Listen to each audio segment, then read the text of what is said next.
성화의 삶을 위한 이 세미나를 이렇게 시작하게 되었는데, 참 주님께서 우리 여러 성도님들의 마음속에 또 이런 세미나에 참석할 수 있는 또 이런 마음을 주시고, 또 그런 좀 많은 기대감을 또 주님이 주셔서 또 이렇게 참석하셨을 줄로 이렇게 믿습니다. 우리가 함께 이런 세미나를 통해서 하나님께서 참 우리를 참 하늘 지극히 높은 곳까지 이끌러 올려주시는 그런 큰 은혜가 나타나기를 간절히 바랍니다. 우선 우리가 이 성화의 삶 혹은 성화 이런 말을 많이 사용합니다. 하지만 우리 성경에는 이 성화란 단어가 없습니다. 왜 그러냐면 번역이 제대로 되지 않았기 때문에 그렇죠. 그래서 이 성화라는 이 단어는 우리 성경에는 거룩함 이렇게 번역이 되었습니다. 네, 의외로 우리가 성경을 찾아보면 성화라는 단어가 굉장히 많이 등장합니다. 그래서 구원받은 사람에게 있어서 가장 중요한 것은 이 성화의 삶이라고 하는 것을 우리가 알 수 있을 정도로 우리가 영어 성경을 보면 이 성화라는 단어가 그만큼 많이 등장하고 있습니다. 오늘날 그 복음이 이렇게 널리 편만하게 전해지고 있는데, 문제는 뭐냐면 이 성화를 성화가 없는, 또 성화를 이렇게 제외하거나 또 성화를 배제한 이런 그 말씀이 널리 만연되고 있기 때문에 우리가 하나님의 복음을 좀 온전하게 이렇게 배우고 알아야 되는데, 그러기보다는 하나님의 말씀에 아주 극히 일부분에 불과한 이런 말씀들을 듣고, 또 우리가 또 그것만으로도 또 기뻐할 수 있는데, 그러나 우리가 이 성화의 삶을 알게 되면, 또 이 성화의 능력을 받게 되면 우리 삶에 있어서 정말 엄청난 이런 변화가 일어납니다. 우리가 이 성화의 삶을 사는 데 있어서 무엇보다도 중요한 것이 신분과 상태의 진리를 우리가 알 필요가 있습니다. 신분과 상태, 이것은 굉장히 중요한 단어죠. 성화의 삶을 사는 데 있어서 이 신분, 우리의 신분이 무엇인가, 이것을 확실히 아는 게 굉장히 중요하고요. 또 우리의 이 상태에 관한 이런 진리를 또 알아야 됩니다. 근데 우리가 보통은 신분에 관한 이런 말씀들은 우리가 많이 듣고 익히 알고 있는데, 이 상태에 관한 진리는 잘 모른다고 하는 거죠. 사실은 이 성화의 삶은 우리의 이 상태에 관한 이 진리를 잘 아는 데 이렇게 있습니다. 우리가 이 하나님께서 우리에게 주신 성경 가운데 로마서라고 하는 성경이 있는데, 이 성경은 참 매우 가치 있는 성경입니다. 이 사도 바울은 이 로마에 한 번도 가보지 않았는데 로마서를 썼습니다. 또 사도 바울이 로마 교회를 개척하지 않았어요. 사도 바울이 로마 교회를 세우지 않았습니다. 그런데 이 사도 바울은 정말 사도권을 가지고서 로마서를 이렇게 쓴 거예요. 다시 말씀을 드리면, 구원받지 않은 사람들에게 쓴 서신이 아니라 구원받은 사람에게 쓴 서신이라는 거예요. 그 말은 뭐겠습니까? 우리가 로마서를 공부해야 되고 연구해야 된다는 거 하는 거죠. 우리 여기 참석하신 분들 중에 나는 로마서를 정말 1장부터 매장 16장까지 나는 철저히 공부해봤다, 이런 분 계십니까? 의외로 없어요. 의외로 이 로마서를 공부해본 적이 없다고 하는 것입니다.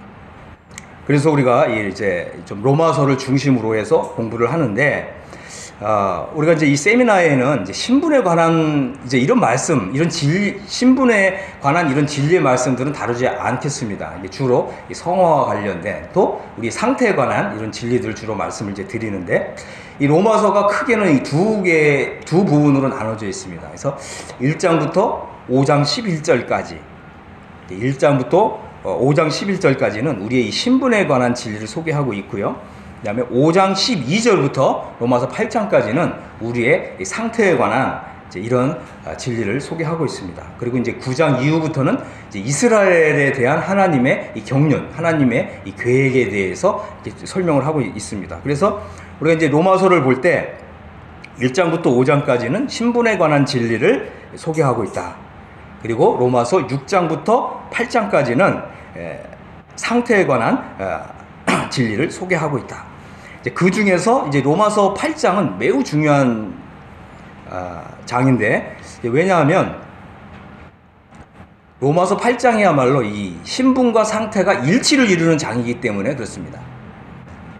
로마서 8장은 신분과 상태가 일치를 이루는 장입니다. 그래서 하나님 앞에서 우리의 신분을 아는 것도 굉장히 중요하고요. 또 더 중요한 것은 우리의 신분과 우리의 상태가 일치하는 것이 매우 중요하다고 하는 것입니다.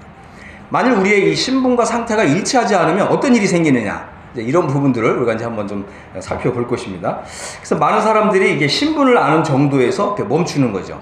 우리가 이제 죄인이었는데, 그죠? 죄인이었는데 우리가 이제 이 하나님께서 우리에게 주신 은혜의 복음을 통해서 죄인된 상태에서 우리 신분이 바뀌어서 우리가 의인이 됐잖아요.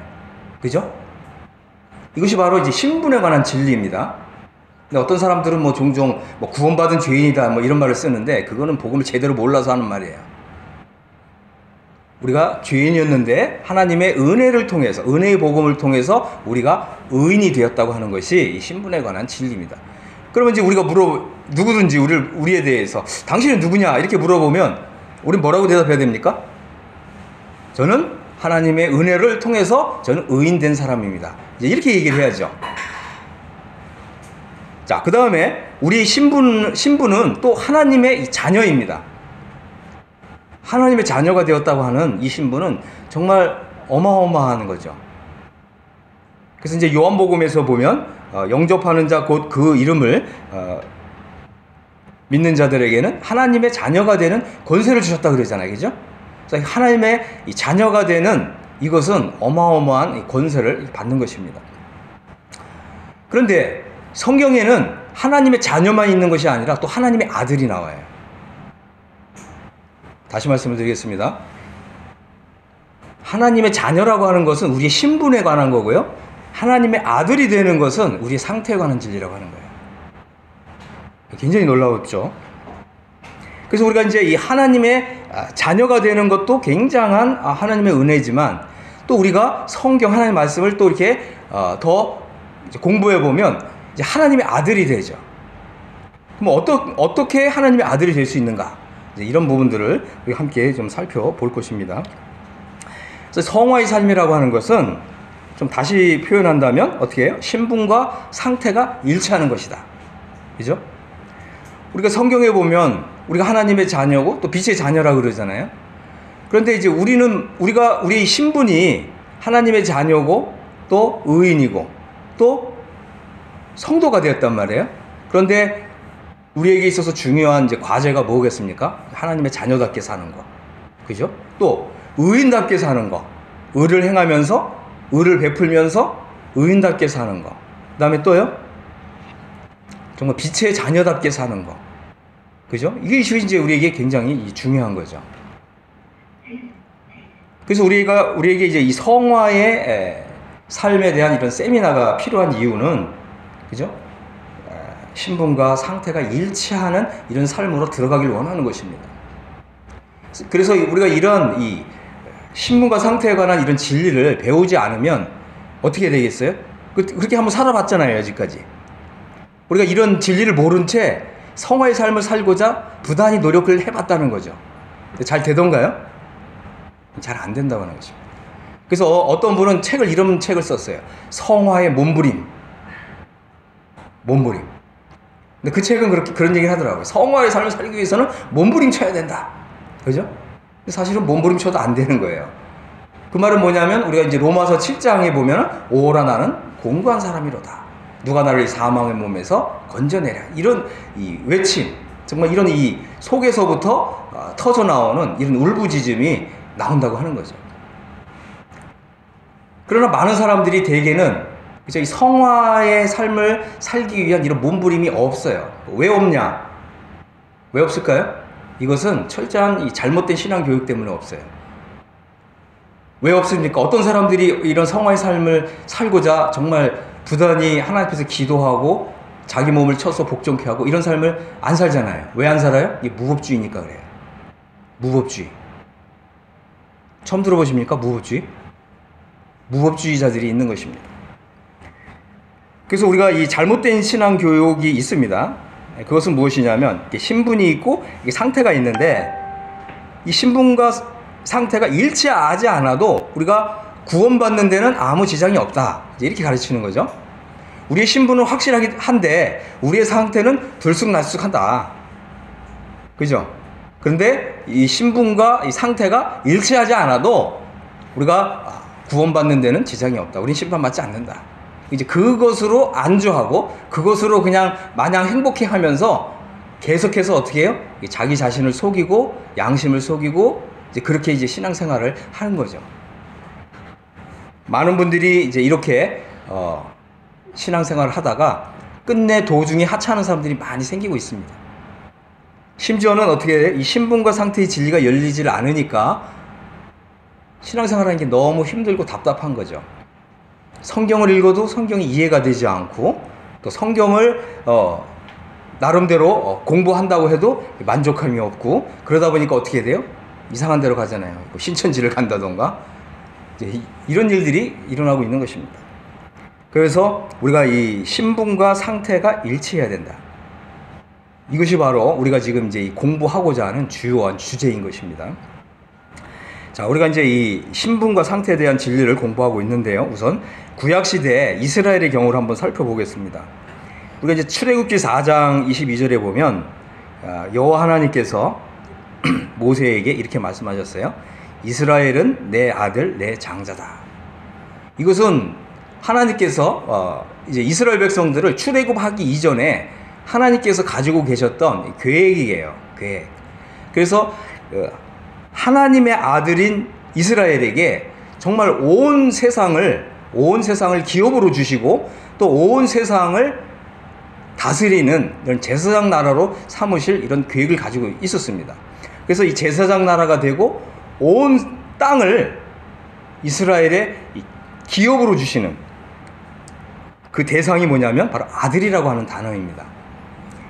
하나님께서는 이제 이스라엘을 이제 그 애굽에서 건져 내시기 전에 이스라엘은 내 아들, 내 장자다, 이렇게 말씀하셨어요. 이것은 이스라엘의 신분을 가리킵니다. 그래서 하나님께서 이스라엘 백성들을 애굽에서 이끌어내실 때 하나님이 원래 마음속에 가지고 계셨던 이스라엘의 그 신분은 얼마나 정말 위대하고 얼마나 놀라운 것인가 하는 것을 한번 생각해 보게 됩니다. 하지만 이제 출애굽기 32장 9절에 보면 이스라엘 백성들의 이 상태가 자신들의 이 신분에 계속해서 일치하지 않는 이런 일이 일어난 거예요. 그러니까 신분과 상태가 계속해서 이 불일치를 이루는 이런 일이 일어난 것입니다. 이들의 이 상태가 하나님이 이스라엘을 부르셨던 원래의 그 신분에 일치하지 못하고 계속해서 이스라엘 백성들이 하나님 말씀에 이 불순종했던 이런 걸 보게 됩니다. 하나님이 사실 우리를 구원하신 목적은 우리를 어떻게 거룩한 하나님의 나라로 삼으시고 또 거룩한 하나님의 백성으로서 하나님 말씀에 이 순종하는 이런 목적을 가지고 하나님 우리를 구원하신 거잖아요. 그래서 우리가 생각해 볼 때 우리가 이 하나님이 나를 구원하셨다라고 했을 때 이 구원의 목적을 나 중심에서 하나님 중심으로 좀 옮겨갈 필요가 있어요. 많은 사람들이 구원받은 지 연수가 오래되어도 항상 나 중심의 신앙을 갖고 있거든요. 그럼 나 중심의 신앙이 뭐겠습니까? 하나님이 나를 구원하셨고 나를 심판받지 않게 하셨고 나를 지옥 가게 하지 아니하셨고 그 신앙에 그냥 거기에만 맴맴도는 거죠. 하지만 하나님이 단순히 그것만을 위해서 나를 구원하셨나요? 하나님 목적은 없으신가요? 목적 있을까요? 없을까요? 하나님은 어느 시대의 사람들을 부르실 때 바로 그 시대를 변화시킬 사람들을 찾으시고 불러내시는 거예요. 그래서 이 성경에 보면 이 다윗은 자기 시대를 섬겼다 이런 표현이 있는 거예요. 우리도 마찬가지죠. 우리도 하나님께서 우리를 구원하셨을 때에는 우리 시대 사람들에게 하나님의 살아계심을 나타내는 정말 의의 도구로, 의의 병기로 하나님 우리를 불러내신 거예요. 지명해서 우리를 불러내신 것입니다. 하나님의 이런 위대한 목적이 있습니다. 우리는 그저 단순히 나는 그냥 구원받았으니까 심판받지 않는다, 정죄받지 않는다, 지옥 가지 않는다, 그래서 나는 해피하다, 이렇게만 생각하는 것은 철저하게 어떻게 해요? 나중심적인 거죠. 이런 나중심적인 이런 신앙은 하나님께서 기뻐하지 않으십니다. 이스라엘 백성들은 보면 이제 하나님 이렇게 말씀하셨어요. 내가 이 백성을 보니 목이 곧은 백성이로다. 이 표현은 뭐냐면 하나님 말씀에 순종하는 법을 배우지 못했다고 하는 거죠. 하나님의 말씀에 순종하는 이런 사람들을 기대하셨는데 이스라엘 백성들은 그들의 이 신분과 상태가 일치하지 않았다 라고 하는 것입니다. 이 백성을 보니 목이 곧은 백성이로다. 이것은 이스라엘의 상태를 가리킵니다. 사도행전 7장 51절에 보면 스데반이 이런 얘기를 합니다. 목이 곧고 마음과 귀에 할례를 받지 못한 사람들아. 여기 뭐라고 표현됐습니까? 너희가 항상 성령을 거스렸다. 여러분들은 어떻게 생각하십니까? 한번 구원받은 이후에 여러분의 삶을 한번 생각해 보십시오. 여러분은 과연 성령님의 음성에 순종해 오셨습니까? 아니면 성령의 음성을 거절하고 거부하고 성령의 음성을 불순종하는 이런 삶을 살아오셨습니까? 우리가 우리 자신을 이렇게 좀 진단해보고 우리 자신을 이렇게 성찰해보는 것은 굉장히 중요합니다. 나 자신을 이렇게 성찰해보지 않은 사람은 이 성화의 삶으로 들어가는 것이 굉장히 어렵죠. 이것이 이 목이 곧고 마음과 귀에 할례를 받지 못한 사람들아 너희가 항상 성령을 거스렸다. 이것이 이스라엘 백성들의 상태에 대한 하나님의 진단이었습니다. 하나님께서 혹시 오늘 정말 우리 가운데 오셔서 우리 각 사람들의 마음을 이렇게 한번 보실 때 제가 이제 요한계시록을 보니까 나 예수는 사람의 폐부와 심장을 감찰하는 이시다. 이런 말씀이 있더라고요. 하나님 무엇을 보신다고요? 하나님은 사람의 외모를 보지 아니하시고 그 사람의 중심을 보신다. 중심을 다 살피시는 거예요.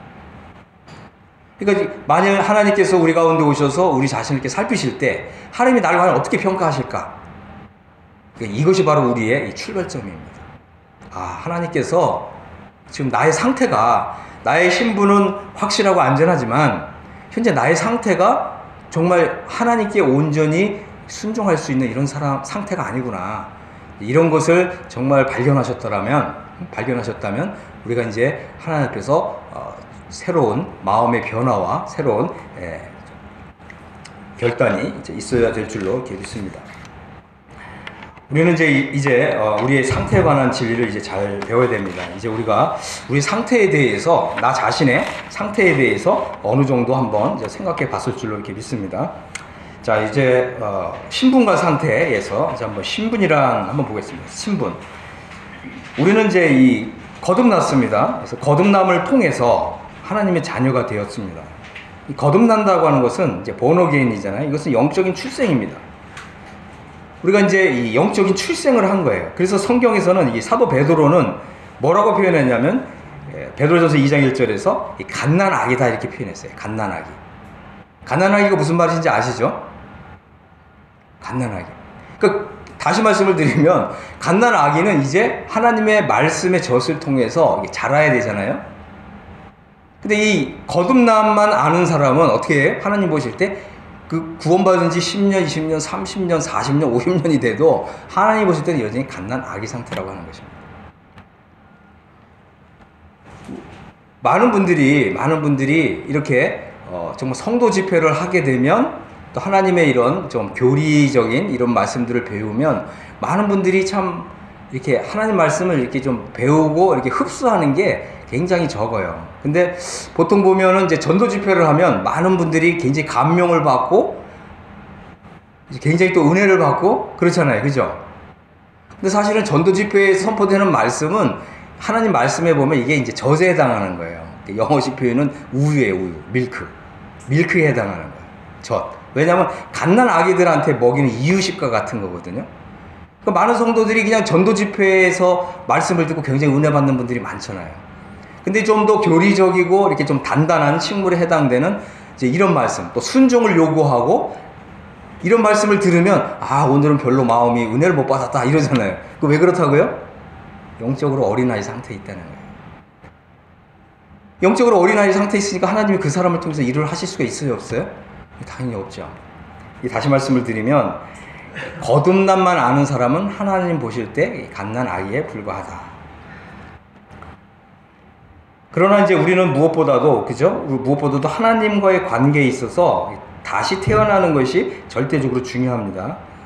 그래서 영적 출생, 거듭나는 것이 중요합니다. 그래서 우리가 이 거듭난 사람만이 하나님의 자녀이기 때문에 거듭나는 것은 매우 매우 중요한 것입니다. 하지만 우리가 또 알아야 될 건 뭐냐면 거듭남을 경험하는 것만으로는 성화의 삶이 사라지지 않는다고 하는 겁니다. 그죠? 우리 이제 지금 참석하신 분들은 이제 이거 이해하실 거예요. 청년들은 이런 얘기하면 잘 못 알아들어요. 근데 이제 우리 충분히 알아들으실 겁니다.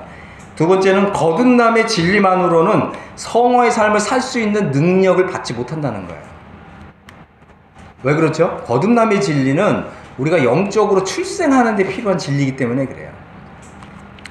자, 이제 우리가 또 한 가지 생각해 볼 거는 뭐냐면 우리는 이 죄사함과 영원 속죄를 받은 사람으로서 죄사함과 이신득의를 통해서 성도가 되었습니다. 성도라고 하는 말은 굉장히 귀한 단어입니다. 이 성도라는 말은 이제 영원한 죄 용서를 받았기 때문에 하나님 앞에서 우리가 거룩히 구별된 사람들이다라고 하는 뜻입니다. 다시 말씀을 드리면 우리가 이제 이 죄사함을 받았다. 또 우리가 이제 믿음으로 의롭다함을 받았다. 그래서 우리가 이제 성도가 되었다. 또 성도라는 신분을 얻었다라고 하는 말은 뭐냐면 우리는 이제 인생의 목표에 있어서 나 자신의 목표는 이제 없는 거예요. 오로지 하나님의 목적, 하나님의 뜻만 있는 것입니다. 이것이 바로 하나님의 뜻을 위해서, 하나님의 목적을 위해서 내가 거룩히 구별되었다라고 하는 뜻이에요. 그래서 구별된 사람이 바로 성도인 것입니다. 그래서 성경에서 뭐라고 얘기합니까? 너희는 값으로 산 것이 되었으니, 너희는 너희 것이 아니라 값으로 산 것이 되었으니 뭐라고 그랬습니까? 너희 몸으로 하나님께 영광을 돌리라 그랬잖아요. 그죠? 그러니까 우리가 이 땅에서 살아도 주를 위하여 죽어도 주를 위하여 사는 이것이 바로 이 성도라고 하는 우리의 신분인 것입니다. 우리가 자식을 키워도, 그죠? 자식을 양육해도 다 하나님의 영광을 위하여 자식을 양육하고 또 자식을 또 책망도 하고 또 때로는 뭐 칭찬도 하고, 그죠? 무엇을 하든지 다 하나님의 영광을 위해서 할 수 있는 그런 어마어마한 신분, 그것이 바로 성도라고 하는 것입니다. 하지만 또 우리가 생각해 봐야 될 것은 뭐냐 하면 영원한 죄의 용서를 받았다라고 하는 믿음만으로는 성화의 삶을 살 수가 없다고 하는 것입니다. 그래서 우리의 이제 신분을 한번 세 가지를 한번 생각해 볼 수 있습니다. 첫 번째는 우리는 하나님의 자녀다. 두 번째는 우리는 성도다. 세 번째는 우리는 의인이다. 그래서 우리가 하나님의 자녀답게 살고 또 성도답게 살고 또 의인답게 사는 이것은 우리의 특권이면서 또한 우리의 의무인 것입니다. 하지만 이제 우리는 상태를 알아야 됩니다. 상태의 진리가 있어요. 상태라고 하는 것은 뭐냐? 이제 우리는 단순히 이제 그 거듭나서 하나님의 자녀 상태로 이제 갓난 아기 상태로 있는 것이 아니라 우리가 영적으로 성장하고 성숙해야 되는 거죠. 그래서 하나님이 기대하시는 것은 뭐냐면 우리의 상태가 하나님의 아들이 되는 거예요. 하나님의 아들. 그래서 이 자녀는 어떻게 해요? 그저 이 하나님의 말씀 가운데서 이렇게 젖에 해당하는 말씀, 이런 말씀들만 먹고 자라가야 될 필요가 있는 사람이라면, 하나님의 아들이라고 하는 것은 이제 하나님 아버지의 뜻을 헤아리고 이제 하나님의 아버지의 뜻을 이루기 위해서 기꺼이 나의 목숨까지도 내놓을 수 있는, 마치 우리 주님과 같은 그런 상태. 어떠십니까? 그저 하나님의 자녀 상태로만 만족하시겠습니까? 아니면 하나님의 아들이신 우리 주님처럼 그렇게 살고 싶습니까? 자, 한번 해보겠습니다. 1번, 2번. 자, 몇 번이세요? 2번. 확실히 오늘 마음을 딱 굳게 하시고 가셔야 됩니다. 그래서 나는 과연 하나님의 아들로 살고 있는가? 또 과연 거룩한 성도로서 성도답게 살고 있는가? 이 말은 뭐냐면 우리 주변에 있는 사람들로부터 아, 당신은 정말 거룩한 사람이다, 이런 평가를 받고 있느냐라고 하는 것입니다. 우리 이제 각자의 그 이웃들이 있을 거고, 그죠? 또 직장 동료도 있을 거고, 이 직장 동료들로부터 아, 당신은 정말 거룩한 사람이다, 이런 평가를 받고 있냐는 것입니다. 이런 일이 불가능할까요? 아니, 그렇지 않아요. 그렇지 않습니다. 우리는 종종 이 믿지 않는 사람들로부터 아, 당신은 뭔가 다르다, 이런 평가를 충분히 받을 수 있고 또 받아야만 합니다. 그것이 바로 우리가 어떻게 신분과 상태가 일치된 상태에서, 그죠? 또 우리가 이 신분에 합당하게 살고 있는 이제 그러한 이제 증거라고 하는 것입니다. 그런데 만일 우리가 이 신분과 상태가 일치하지 않으면 어떻게 되느냐, 이 부분을 좀 한번 살펴보겠습니다. 우리가 우리의 신분은 이제 확실한데, 그죠? 우리의 신분은 하나님의 자녀고 또 성도고 의인인데, 그래서 우리가 비록 뭐 구원받은 이후에 잘못 행동한다 할지라도 우리의 이 신분이 취소되는 일은 없습니다. 그죠? 구원을 잃어버린 일이 없어요. 요즘 뭐 유튜브에 보니까 굉장히 유명한 목사님이 뭐 구원을 잃어버린다 뭐 이렇게 설교하는 분들이 있더라고요. 그거는 이제 잘못 아는 거죠. 우리의 신분은 상실할 수가 없습니다. 하지만 우리의 이제 신분과 상태가 일치하지 않으면 우리는 어떻게 돼요? 성경에서 보면 신분과 상태가 일치하지 않는 사람들을 성경에서 뭐라고 얘기하냐면 이제 육신에 속한 사람이다, 육신에 있는 사람이다, 육신적이다, 이렇게 표현하고 있는 것입니다. 그래서 육신적인 사람은 육신의 일을 생각하고 영의 일을 생각하지 않는다는 것입니다. 로마서 8장 5절에 보면 육신을 쫓는 자는 육신의 일을, 영을 쫓는 자는 영의 일을 생각하나니 육신의 생각은 사망이요 영의 생각은 생명과 평안이니라 그랬습니다. 우리가 이제 성령을 쫓아 살면 어떻게 해요? 생명을 누리고 또 생명력 있는 그런 삶을 통해서 우리에게서 자연스럽게 열매가 맺히는 삶을 살게 되고 또 평안을 누리는 삶을 산다고 하는 거죠. 근데 우리가 이제 성령을 쫓아 살지 않으면 우리 마음에 뭐가 들어와요? 걱정, 근심, 뭐 염려, 불안, 뭐 이런 게 이제 들어오는 거죠. 이제 이런 것이 들어와서 나를 충동하니까 나는 어떻게 행동합니까? 이건 뭔가 뭐, 그죠? 그래서 뭐 강남에 막 아파트 값이 막 1억, 2억, 막 5억, 10억씩 올라가니까 막 불안한 마음이 생겨가지고 막 무리해서 막 대출해갖고 막 아파트도 사고 막 이러잖아요, 그죠? 이런 것이 왜 그러냐면 영의 일을 생각하지 않으니까. 그죠? 그래서 육신을 쫓는 사람은 결국 이 사망에 빠진다 그랬는데, 그러면 이 사망이 뭐냐? 이걸 한번 보겠습니다. 사망이라고 하는 것은 로마서 7장 4절에 보면 하나님이 기대하시는 것은 뭐냐면, 그죠? 우리가 다르니 곧 죽은 자 가운데 살아나신 이에게 가서 하나님을 위해서 열매를 맺는 것, 이것이 이제 하나님이 우리에게서 기대하시는 건데, 하나님을 위해서 열매를 맺지 못하는 상태에 떨어지는 것입니다. 우리 한번 잘 생각해 보겠어요. 나는 과연 최근 한 달 아니면 최근 1년 동안 하나님을 위해서 열매를 맺었는가, 아니면 사망을 위해서 열매를 맺었는가, 이것을 한번 잘 생각해 보시기 바랍니다. 그래서 하나님을 위한 열매를 맺지 못하는 상태가 사망 상태입니다. 그래서 로마서 8장을 보면 이제 이 육신의 생각은 사망이요 그랬잖아요. 그런데 이제 이것이 뭐냐면 그 영적으로 사망 상태에 들어가는 거예요. 사망 상태라고 하는 것은 지옥 간다는 표현이 아닙니다. 성도가 비록 육신적인 그런 삶을 산다 할지라도 구원을 잃어버린다 그런 뜻은 아닌데, 영적으로 하나님과 이 교통이 끊어진 상태가 되는 거예요. 그러면 어떻게 되겠어요? 당연히 불안한 마음, 염려, 근심, 걱정 이런 게 이제 들어오겠죠. 이제 그런 상태에서 계속해서 우리가 이 불안을 이기기 위해서 나름대로 이런저런 계획도 세우고 어떤 행동도 하고, 근데 그게 점점 어떻게 해요? 수렁텅이로 빠져드는 거죠. 그래서 급기야는 어떻게 해요? 하나님의 성도로서 마땅히 해서는 안 될 그런 범죄까지 저지르게 되고요. 또 그러다 보면 하나님께서 그런 사람들을 또 일찍 데려가시기도 한다는 것입니다. 그래서 이 진행되는 과정은 영적인 사망 상태로부터 진행되면서 그것이 이제 심해지면 육체적인 죽음까지 이르게 된다고 하는 것입니다. 두 번째, 사망 상태라고 하는 것은 사망을 위한 열매만 맺는 상태입니다. 그래서 로마서 7장 5절에 보면 우리가 육신에 있을 때에는 율법으로 말미암는 죄의 종력이 우리 지체 중에 역사하여 우리로 사망을 위하여 열매를 맺게 하였더니 그랬습니다. 그러니까 우리가 이제 육신 상태에 있다 그러면 어떻게 해요? 죄의 정욕이 발동한다는 거예요. 죄의 정욕. 그리고 우리 지체 중에 역사해서 사망을 위해서 열매를 맺게 한다고 하는 것입니다. 우리가 이제 또 다음에 이제 또 공부할 건데 우리가 이제 이 법을 좀 이해할 필요가 있어요. 법. 로마서 이제 8장 2절에는 생명의 성령의 법이 나오고 또 죄와 사망의 법이 나오잖아요. 이 법이 작동하고 있다는 거예요.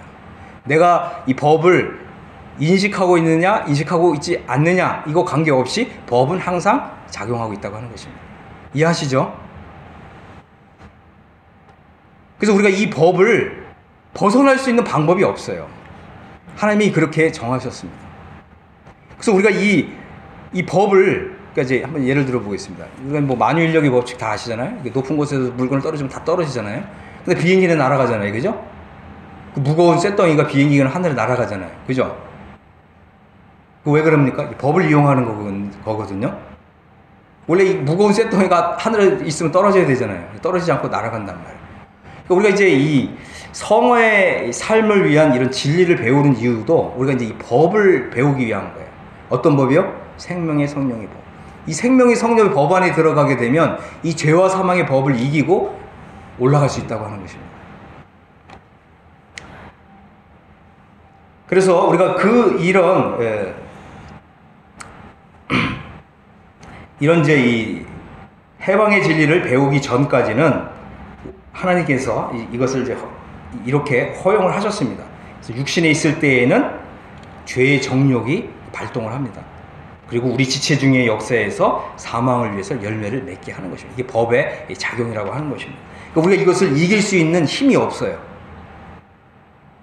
우리는 거듭남만 알고 죄사함만 아는 그 믿음으로는 이 죄와 사망의 법을 이길 수 있는 힘이, 능력이 없다고 하는 것입니다.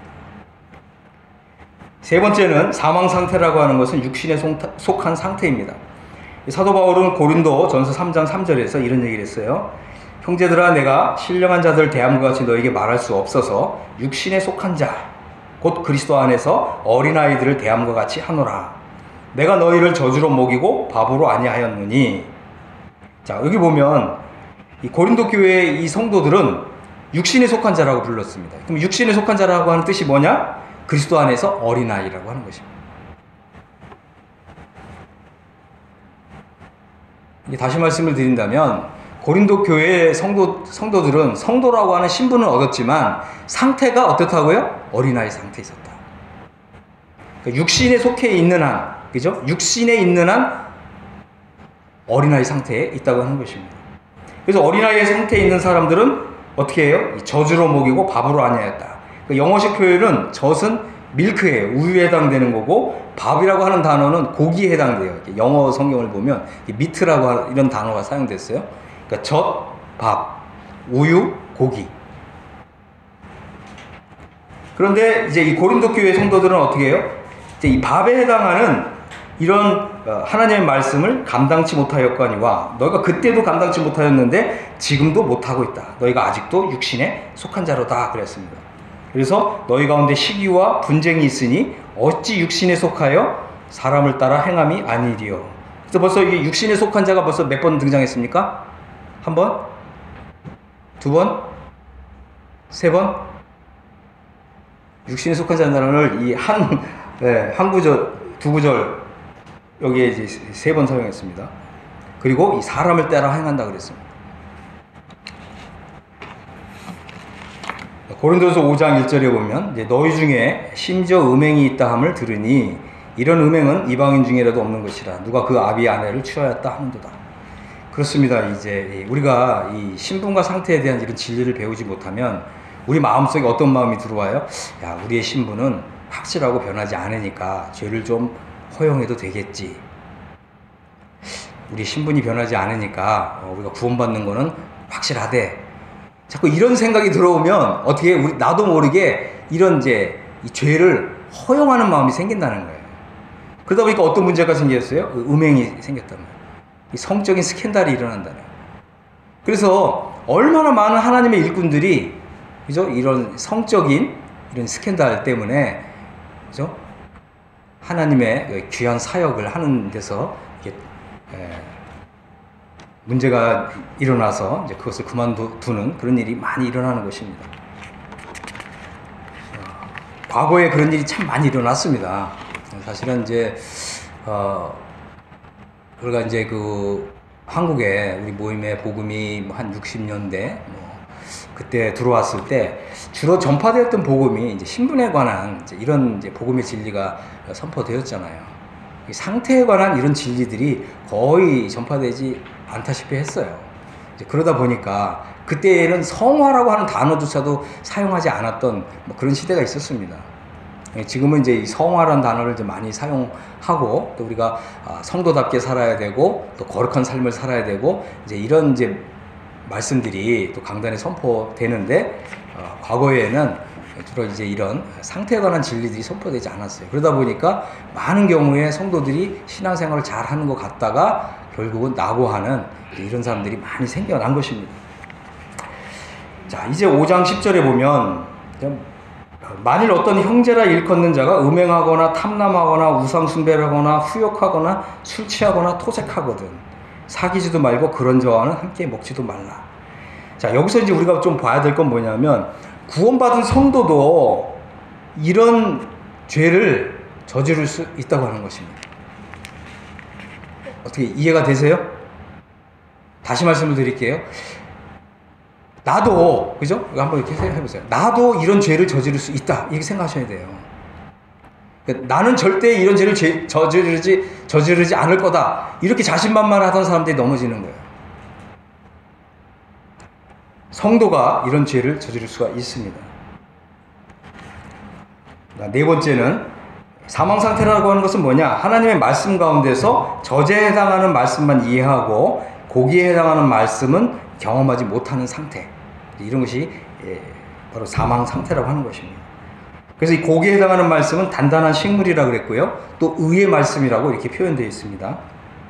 히브리서 5장 13절은 대저 젖을 먹는 자마다 어린아이니 의의 말씀을 경험하지 못한 자여 그랬습니다. 그러니까 의의 말씀을 경험한 사람들은 의를 행하면서 사는 거예요. 그죠? 또 공정하게, 또 공평하게, 또 이렇게 생각하고, 또 이렇게 말하고, 이렇게 행동합니다. 우리가 이제 한번 예를 들어 보겠습니다. 우리가 이제 뭐 자매회의나 아니면 형제회의를 하다 보면 많은 경우에 우리가 편파적으로 말하고 행동하는 경우가 많죠. 그렇지 않나요? 누가 어떤 잘못을 했어요? 근데 그 사람이 내가 미운 사람이면 공정하게 그 사람에 대해서 얘기하나요? 안 돼. 그런 잘못을 저지른 사람이 내 자식이야. 그럼 여러분 어떻게 말하고 행동하나요? 아, 그럴 수도 있지, 이러잖아요. 그죠? 근데 지금 내가 미운 어떤 사람이 그런 죄를 졌다 그러면 잘라내야 돼, 뭐 출교해야 돼, 뭐 그러지 않아요? 이런 것들이 다 이제 공평하지가 않은 거예요. 공정하지가 않은 거고, 그죠? 그래서 우리가 이 하나님의 의의 말씀을 경험하게 되면 어떻게 해요? 공정하고 공평하게, 또 하나님의 마음을 가지고 말하고 행동하고 생각한다고 하는 것입니다. 우리가 이런 것들을 이제 배울 필요가 있다고 하는 것입니다. 자, 그 다음에 이제 이 사망 상태라고 하는 것은 무엇이냐면, 정욕을 위하여 육신의 일을 도모하게 된다고 하는 것입니다. 제가 이제 지금까지 이렇게 믿음 안에서 이렇게 살아보니까, 물론 저도 무엇을 먹을까, 무엇을 뭐 입을까 이렇게 염려하긴 했는데, 그러나 지나놓고 보면 사실 그런 걱정, 근심이 다 부질없더라고요. 하나님께서 정말 모든 것을 다 공급해 주셨어요. 저는 이제 1999년 12월 달에 제가 이제 직장을 내려놓고 그때부터 지금까지 계속 이제 풀타임으로 사역을 하고 있는데, 뭐 굉장히 이제 뭐 박봉을 받았죠. 그런데 어쨌든 돌이켜 보면 하나님이 다 이렇게 먹여주시고 다 입혀주시고 다 해주셨어요. 부족함이 없도록 이렇게 하셨어요. 그런데도 우리가 이제 이런 이제 하나님의 정말 이 아들 된 이런 이제 그 믿음의 분량으로 사는 법을 배우지 못하면 하나님께서 이렇게 지난 십수년 동안을 이렇게 다 공급해 주시고 하나님께서 다 넉넉하게 채워주셨음에도 불구하고 또 앞날을 내다보면서 또 여전히 걱정하고 근심하고 염려하고 그러기가 쉽다는 거죠. 그죠? 그런데 하나님께서 모든 것을 다 여호와 이레 하나님께서 다 채워주신다고 하는 것입니다. 그래서 걱정 근심할 필요가 없어요. 우리는 다만 어떻게 해요? 하나님의 아들의 믿음을 가지고 오늘 하루하루를 순종하면서 살면 하나님께서 그 모든 것을 다 책임져 주시는 거죠. 근데 우리가 이런 믿음이 없다 보면 어떻게 돼요? 정욕을 위하여 육신의 일을 도모한다는 거죠. 우리가 하나님의 일을 도모해야 되는데 하나님의 일을 도모하기보다는 육신의 일을 도모하는 이런 아주 나약한 이런 믿음과 이런 영성에 떨어진다고 하는 것입니다. 그래서 우리가 이런 것들을 이제 좀 생각해 보시고 이제 나는 어린아이의 일을 이게 좀 버려야 되겠다. 이런 마음을 가지시면 좋습니다. 또 어린아이 상태에 계속 머물러 있게 된다고 하는 것입니다. 어린아이 상태란 뭐냐? 고린도서 13장 11절에 보면 내가 어렸을 때에는 말하는 것이 어린아이와 같고 깨닫는 것이 어린아이와 같고 생각하는 것이 어린아이와 같다가 그랬습니다. 우리가 이제 주님을 믿은 지 그 상당한 연수가 되었다면 우리는 어떻게 해요? 정말 이제 하나님의 아들답게 말하고 행동하고 생각해야죠. 그죠? 하나님께서 아버지께서 내가 기도하면 하나님께서 즉시 응답해 주시고 모든 기도에 응답해 주신다고 하는 믿음으로 한 발씩 전진해 나가는 거죠. 그죠? 그런데 우리가 이제 이 어린아이 상태에 머물게 되면 그 어린아이와 같은 그런 이제 행동과 처신을 하게 된다고 하는 것입니다. 그래서 우리는 이제 어떻게 해요? 어린아이로 살았던 삶이 이제는 족하다. 그것을 이제 내버리라고 하는 것입니다. 어린아이의 일을 버리고, 그죠? 이제는 하나님의 아들로 살아가자고 하는 것입니다. 또 사망 상태라고 하는 것은 뭐냐? 우리 몸이 약하게 되고 병이 들고 결국은 죽게 된다고 하는 거죠. 그래서 이 모든 질병이 다 주님께로부터 온 것은 아닌데 주님께로부터 오는 질병도 있습니다. 주님이 징계하시기 때문에. 그래서 주님께로부터 온 이 질병에 대해서는 우리가 회개 기도하면 뒤에 가서 좀 살펴볼 건데 이 다윗처럼 다윗이 시편 32편에서 하나님 앞에서 자기의 죄를 자백하는 이런 기도를 했어요. 이걸 이제 토솔한다는 거예요. 토솔 기도를 하게 되면 하나님께로부터 온 이런 이제 질병이나 이런 것들은 하나님께서 그 즉시 이런 질병을 제거해 주시는 이런 은혜를 얻게 됩니다. 이 고린도전서 11장 30절에 보면 너희 중에 약한 자와 병든 자가 많고 잠자는 자도 적지 않다고 했을 때 이것은 이제 주님이 징계하신 거예요. 그래서 주님이 이렇게 징계를 통해서 이렇게 질병이 오는 경우가 있습니다. 이럴 때는 하나님 앞에서 자백하는 또 토솔하는 이런 기도가 필요합니다. 자, 히브리서 12장 4절에는 이렇게 말씀하고 있습니다. 너희가 죄와 싸우되 아직 피 흘리기까지는 대항치 아니하고. 그렇습니다. 우리는 이제 이 성화의 삶을 살아가는 이런 진리를 배우는 데 있어서 우선 이 죄와 싸우는 이런 것을 한번 해볼 필요가 있습니다. 이 죄와 싸운다고 하는 것은 우리 속에 있는 이 죄성과의 싸움이죠. 죄가 나를 이렇게 죄를 짓도록 강력하게 작용할 때 이 죄하고 싸워보신 적 있으십니까? 죄와 싸우게 되면 어떻게 돼요? 이길 때도 있고 질 때도 있고. 그런데 어떻게 해요? 질 때가 더 많아. 맞죠? 그래서 우리가 이 죄와 싸우는 이런 좀 연습을 해볼 필요가 있습니다. 죄와 싸우는 연습을 하게 되면 우리는 이제 로마서 7장을 아주 처절하게 경험을 하기 때문에 그렇기 때문에 이 죄와 싸우는 경험이 아주 필요한 것입니다. 자, 히브리서 12장 10절에 보면 하나님께서는 잠시 자기의 뜻대로 우리를 징계하였거니와 오직 하나님은 우리의 유익을 위하여 그의 거룩하심에 참여케 하시느니라 그랬습니다. 하나님이 우리를 징계하시는 목적은 하나님의 거룩하심에 참여하도록 우리를 징계하신다고 하는 거예요. 그러니까 우리가 이제 이제 이런 말이 있습니다. 구원받은 사람이 죄를 질 때는 100% 고범죄다 이랬습니다. 고범죄. 고범죄가 무슨 말인지 아세요? 고의로 범하는 죄다라고 하는 것입니다. 구원받은 성도는요, 어떤 죄를 지을 때 이것이 죄라는 걸 알면서 죄를 짓는다는 거예요. 구원받지 않은 사람은 그것이 죄인 줄 모르고 죄를 져요. 그런데 구원받은 성도는 그것이 죄인 줄 알면서 짓는 거예요. 그러니까 그 구원받은 성도가 짓는 모든 죄는 뭐예요? 하나님을 대적하는 죄인 거예요. 그래서 다윗이 그런 기도를 하잖아요. 하나님, 나로 하여금 고범죄를 짓지 말게 하여 주소서. 그렇게 기도하잖아요. 그죠? 그래서 우리가 이 고범죄를 짓는 것이기 때문에 이 죄를 짓는 횟수가 자꾸 늘어가다 보면 성령의 음성을 자꾸 누르는 거예요. 성령님이 우리에게서 그것은 잘못된 것이다. 이것이 정로다. 이리로 행하라. 성령님이 이런 음성을 들려주시잖아요. 그죠? 우리가 어떤 죄를 지을 때 성령님의 이런 음성이 없는 사람은 구원받지 않은 사람이거나, 두 번째, 이미 양심이 무뎌진 사람이에요.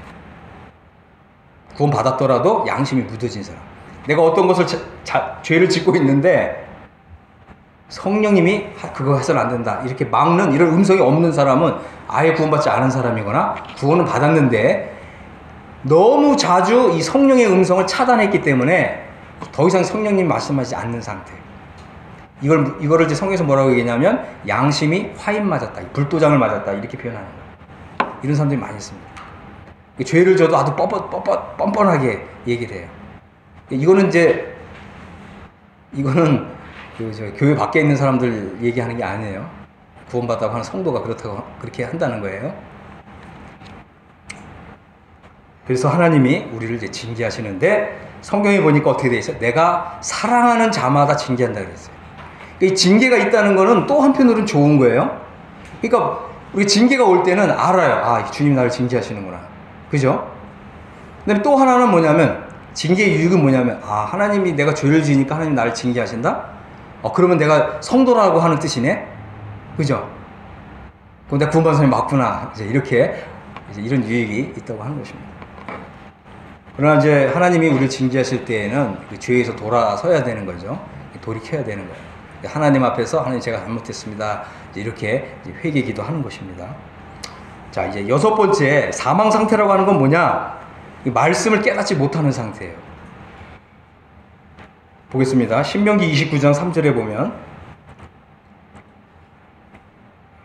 너희는 그 큰 시험과 이적과 큰 기사를 목도하였다. 친히 보았다고 하는 거죠. 그러나 깨닫는 마음과 보는 눈과 듣는 귀는 오늘날까지 여호와께서 너희에게 주지 아니하셨느니라. 하나님께서 이렇게 하신다는 거예요. 뭐예요? 깨닫는 마음, 보는 눈, 듣는 귀를 주시지 않는다는 거예요.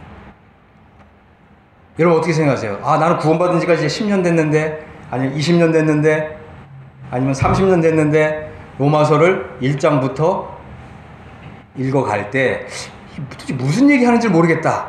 이 사람들은 다 여기 걸린 거예요.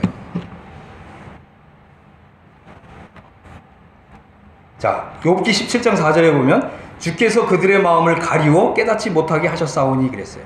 하나님이 마음을 이게 가려서 하나님의 말씀을 보지도 못하게 하시고 이걸 깨닫지 못하게 하신다는 거예요. 이게 이미 하나님 말씀을 읽어도, 그죠? 다시 말씀드려서 좀 단단한 식물, 의의 말씀, 이런 것을 하나님 말씀을 읽고 이런 말씀에 감동을 받고 또 이런 하나님의 말씀에 내가 순종하고 또 실천하고, 그래서 거기에서 오는 큰 기쁨과 행복을 맛봐야 되는데, 의로운 이런 행동, 의로운 삶, 또 의로운 처신, 이런 것보다는, 그죠? 그냥 이제 뭐라고 표현해야 되나요? 좀 그냥 편안하게 신앙생활하고, 그죠? 다른 성도가 어떤 이제 어려움에 빠져 있어도 그거 이제 좀 못 본 채 하고, 그죠? 그런 일이 종종 있잖아요. 그리고 또 우리가 이제 하나님께서 이제 우리에게 또 기대하시고 또 하나님께서 우리에게 또 부탁하시는 또 여러 가지 그런 부분들이 있잖아요. 한 가지 또 예를 들어 본다면 우리 이제 전도하는 게 있잖아요, 그죠? 전도 잘 하시나요? 전도 안 하죠. 왜 안 하시죠? 전도 은사가 없어서? 그거 아니죠. 전도 은사가 어디 있어요? 성경에. 전도는 누구나 다 하는 건데. 근데 우리가 어떻게 했다고요? 계속 하나님의 이런 말씀에 불순종하는 걸 선택한 거예요. 그러니까 하나님께서 그래? 너 나의 말인데 너 이거 순종 안 해? 그럼 우리가 이제 부모가 우리 자녀들 키울 때 어떻게 해요? 너 이거 해라 그랬는데 이거 안 하면 어떡합니까? 그래? 너 이거 순종 안 해? 그럼 우리가 부모로서 뭔가 조치 취하죠? 취해요? 안 취해요? 그냥 막 사람으로 막 키워요? 막 버릇없이 행동하고 막 했는데도 잘한다 막 칭찬하나요? 요즘 뭐 많이 그러더라고요. 뭐 이제 칭찬은 뭐 고래도 춤추게 한다 그래가지고 칭찬해서 키워야지 왜 애를 나무라느냐 뭐 요즘 뭐 이런 게 막 대세더라고요. 하나님 아버지는 그렇게 안 하세요. 징계하십니다. 징계하시고 너 이거 순종 안 해? 그럼 내가 너한테 이런 조치를 할 거야. 그게 뭐냐면 말씀을 깨닫는 마음을 안 주신다는 거예요. 그냥 영적인 어린아이 상태에 계속 그냥 머물게 두신다고 하는 것입니다. 그러니까 항상 어떻게 말하고 행동하는 것이 그냥 어린아이인 거죠. 근데 여러분 이걸 하셔야 돼요. 여러분들이 지금 우리가 공부하는 건 뭐예요? 신분과 상태가 일치하는 거잖아요. 다시 말씀드릴게요. 우리의 이 신분과 상태가 하나님의 아들의 상태로 들어가는 거예요. 하나님의 아들이 된다고 하는 것은 이제 하나님의 나라에 우리 주님과 더불어서 함께 다스리는 이런 권세를 받는 거예요. 그리고 이제 앞으로 이런 거 좀 계속해서 자세히 공부하는 건데, 근데 우리가 어린아이 상태에 머물면 어떻게 돼요? 하나님께서 우리에게 통치권을 주세요? 배제시키는 거예요. 이거들 여러분 아셔야 돼요. 그래서 이제 욥기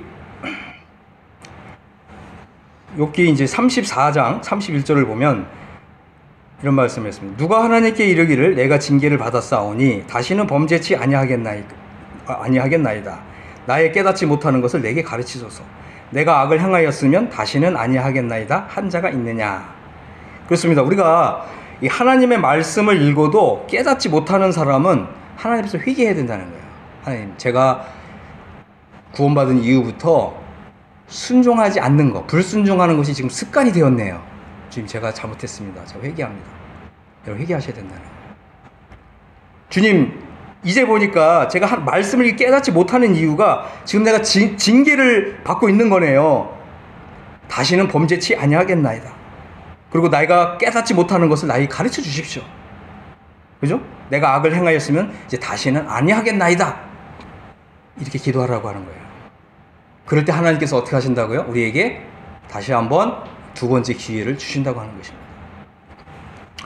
그래서 하나님과의 관계를 회복하는 유일한 방법은 뭐냐? 하나님께서 지금 나를 징계하시는구나. 이걸 깨달은 사람이 하나님과의 관계를 다시금 새롭게 하는 유일한 길은 회개라는 거예요. 회개. 다시 한번 좀 보겠습니다. 자, 이사야 6장 9절을 보면 여호와께서 가라사대 이 백성에게 이르기를 너희가 듣기는 들어도 깨닫지 못할 것이요 보기는 보아도 알지 못하리라. 이 백성의 마음으로 둔하게 하며 그 귀는 막히고 눈이 감기게 하라. 염려컨대 그들이 눈으로 보고 귀로 듣고 마음으로 깨닫고 다시 돌아와서 고침을 받을까 하노라. 자, 여기 보니까 그죠? 말씀을 듣기는 들어도 깨닫지 못하고 보기는 보아도 알지 못하고 또 마음으로 둔하고 그 귀가 막히고 눈이 감겨있는 사람들이 있습니다. 그러니까 말씀을 깨닫지 못하는 사람들, 또 의의 말씀을 경험하지 못하는 사람들, 이런 사람들은 나는 주의 징계하시는 손 아래에 있구나, 이것을 생각하시고 주님 앞에서 마음을 돌이키시라고 하는 것입니다. 또 주님, 정말 제가 보니까 구원받은 지 오래됐는데 성경을 읽었지만 참 성경의 말씀이 잘 이해가 되지 않고 하나님의 말씀이 참 깨달아지지 않았습니다. 이제 주님, 제가 이제 단순히 이제 이렇게 저주에 해당하는 말씀, 그죠? 또 이게 우유에 해당하는 말씀, 이 정도로만 지금까지 제가 너무나 행복해 했는데, 그게 아니라 이제 보니까 하나님의 말씀 가운데는 단단한 식물도 있고, 그죠? 이제 예언의 말씀이죠. 예언의 말씀. 또 요한계시록과 같은 말씀. 이런 말씀들이 우리가 이제 읽으면 이런 말씀들이 이해가 되고 이제 이런 요한계시록이 열려요. 요즘 이제 어떤 분이 그런 얘기를 하더라고요. 요즘 모임의 성도들이 제일 관심 있어 하는 성경이 뭐냐, 어떤 성경을 공부하고 싶냐 그랬더니 요한계시록이다 그러더라고요. 그래서 뭐 일리가 있죠. 왜 요한계시록을 공부하고 싶냐 그랬더니 십수년 동안 읽었는데 그게 무슨 말인지 몰라. 그런 현상이 나는 거예요. 그러면서 생각해 보세요. 하나님께서 우리에게 이해하지 못할 성경을 주셨나요? 너는 이걸 아무리 읽어도 넌 깨닫지 못한다.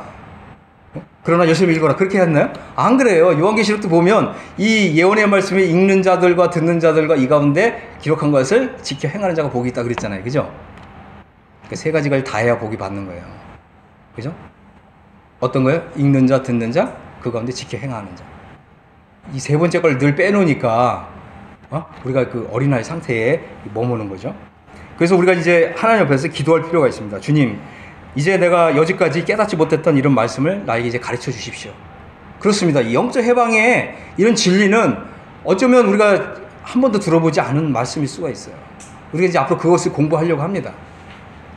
그리고 이제 기본 도서 4권을 제가 말씀을 드렸잖아요. 이 4권 다 읽으셔야 돼요. 안 읽으신 분들이 좀 덜어 계시더라고요. 읽으셔야 됩니다. 이거를 읽으셔야 이제 이 강의를 할 때 여러분의 마음에서 막 심령에서 영혼에서 막 스파크가 일어나면서 하나님 말씀이 아주 놀랍게 막 작용을 할 거예요. 이게 이 4권의 책이 안 읽어서 이게 이제 내 안에 이게 깔려 있지 않으면 이 말씀이 크게 유익은 안 됩니다.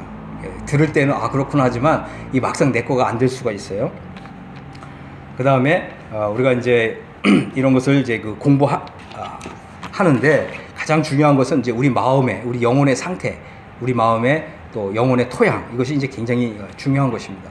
하나님의 말씀을 그대로 이렇게 이제 흡수할 수 있는 이런 좋은 상태가 되어야 됩니다. 그러려면 내가 지금까지 하나님 말씀을 잘 깨닫지 못했구나. 이런 말씀들이 하나님 말씀에 가려져 있었구나. 예를 들자면 우리가 이제 앞으로 이제 로마서 5장, 6장, 7장, 8장 이렇게 이제 공부를 할 건데 이 5장, 6장, 7장, 8장을 읽으시면서 이 한 구절 한 구절들이 우리 마음을 다 강타해야 돼요. 이 말씀들이 내 마음에 막 감동을 일으키고 막 흥분시키고 이 구절구절들이 그냥 쭉 이렇게 읽어나가는 게 아니라 한 구절 한 구절들 그러면서 내가 이 말씀을 통과했는가? 이 말씀을 통과하지 않았는가? 이것을 계속해서 물으면서 5장, 6장, 7장, 8장 이렇게 읽어나가시는 거예요. 처음에는 어려울 수 있어요. 저도 처음에 이 말씀들 읽을 때 그냥 건너뛰는 말씀들이 있었는데 이제는 이 말씀들 하나하나가 난 이 말씀에 감사한다. 왜요? 경험됐으니까. 이 말씀에 감사한다. 왜요? 이 말씀이 또 경험됐으니까. 또 왜요? 이 말씀이 경험됐습니다. 한 구절 한 구절들이 여러분 그렇게 읽으시게 되길 바랍니다. 여러분 그렇게 읽으셔야 이제 로마서 8장 상태에 들어가는 그런 은혜를 얻게 되는 것입니다. 여러분이 이것을 공부를 했는데 여전히 로마서 5장은 이제 5장 12절부터 말씀드리는 거예요. 5장 12절부터 로마서 8장까지를 읽으시면서 건너뛰는 구절들이 많다. 그러면은 여러분 다시 또 공부하셔야 돼요. 이해하셨죠? 이제 세 번째는 말씀을 듣기는 들어도 깨닫지 못하고 또 보기는 보아도 알지 못하는 이런 상태에 있다면 주님, 제가 이제는 좀 돌이키겠습니다. 주님, 제 마음에 정말 이제 성령의 바람을 좀 일으켜 주셔서 이제는 정말 나의 힘으로가 아니라 나의 노력으로가 아니라 정말 생명의 성령의 법에 의해서 또 성령의 능력과 성령의 역사와 성령의 작용에 의해서 이제는 로마서 7장 상태에서 저를 들어 올리셔서 로마서 8장 상태에 넣어주기를 주님 원합니다. 주님 저를 도와주시옵소서. 이렇게 기도하시길 바랍니다. 그래서 새로운 시작은 회개입니다. 회개. 제가 지금까지 너무 영적으로 안이하게 살았습니다. 주님 제가 이제 회개합니다. 지금 저에게 새로운 기회를 주시옵소서. 이렇게 기도하시길 바랍니다. 자, 기도하겠습니다. 우리 좀 각자가 주님 앞에서 한번 나 자신을 한번 좀 돌이켜보고 내가 지금 어떤 상태에 있는가 이것을 한번 생각해 보시고 주님 앞에 주님 제가 새로운 출발을 하길 원합니다. 정말 성화의 능력을 덧입기를 원합니다. 지금 저를 도와주시옵소서. 이렇게 기도하시기 바랍니다.